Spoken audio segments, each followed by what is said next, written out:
गुरुवार निमित्त आजची पालखीची सेवा होती संत नगरी शेगावला। समर्थ सद्गुरू श्री संत मुरखाजी महाराजांच्या दर्शनाने आजच्या दिवसाची सुरुवात झाली। मग सगळेजण आम्ही टाळकरी मंडळी गाडीमध्ये बसलो आणि निघालो शेगावला जाण्याकरता। गावामधून निघाल्यानंतर रस्त्याने एका ठिकाणी आम्ही रस प्यायला थांबलो होतो। तिथे सर्व टाळकरी मंडळींनी रस घेतला।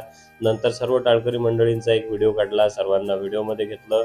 नंतर आम्ही लवकरच शेगावला येऊन पोहोचलो। सेवार्थ वाहनतळावर आलो, इथे आमची गाडी पार्क करून घेतली आणि निघालो आम्ही मंदिरात जाण्याकरिता। पोचल्या पहिले सेवादारी प्रसादालयात आलो। इथं आल्यानंतर सर्वांनी एक एक कप चहा घेतला। खाली श्रींच्या पालखीची सजावट सुरू होती, त्याचा एक व्हिडिओ काढून घेतला। नंतर आलो, टाळकऱ्यांची हजेरी लावली आणि इथून टाळ घेतले आणि आलो पालखीच्या ठिकाणी। इथे आलो तर सगळे पताकधारी टाळकरी तसेच गरुड हनुमंत सुद्धा आजच्या श्रींच्या पालखी सोहळ्याकरता सज्ज झालेले। लवकरच हरिभक्त परायण गुरुवर्य मास्कर बाबांच्या अमृततुल्य वाणीतून पालखी सोहळ्याचा आरंभ झाला। टाळ मृदंगाच्या गजरात समर्थ सद्गुरू श्री संत गजानन महाराज पालखीत विराजमान झाले। नेहमीप्रमाणे राजवैभव थाटात शिस्तबद्ध पद्धतीने श्रींचा पालखी सोहळा निघाला। कालच आपल्या भारत देशाच्या प्रथम नागरिक महामहिम राष्ट्रपती आपल्या संस्थानावर येऊन गेले। त्यांनी आपल्या संस्थांचं खूप कौतुक सुद्धा केलं। तो आपल्या सर्वांच्या आयुष्यातला एक अविस्मरणीय क्षण होता। श्रींच्या महाआरतीने आजच्या पालखी सोहळ्याचा समारोप झाला। पालखी सोहळ्याचा संपूर्ण व्हिडिओ आपल्या पेजवर लवकरच येतीलच। नंतर दर्शन बारीमध्ये लागलो आणि श्रींचं दर्शन घेतलं। दर्शन झाल्यानंतर मंदिराची एक परिक्रमा पूर्ण केली आणि नंतर आलो सेवादारी प्रसादालयात। सर्व सेवाधाऱ्यांसोबत इथं प्रसाद घेतला आणि प्रसाद घेतल्यानंतर गुरुवारी मास्कर बाबांसोबत एक फोटो आणि निघालो परतीच्या वाटेवर। भेटू पुढच्या व्हिडिओमध्ये, तोपर्यंत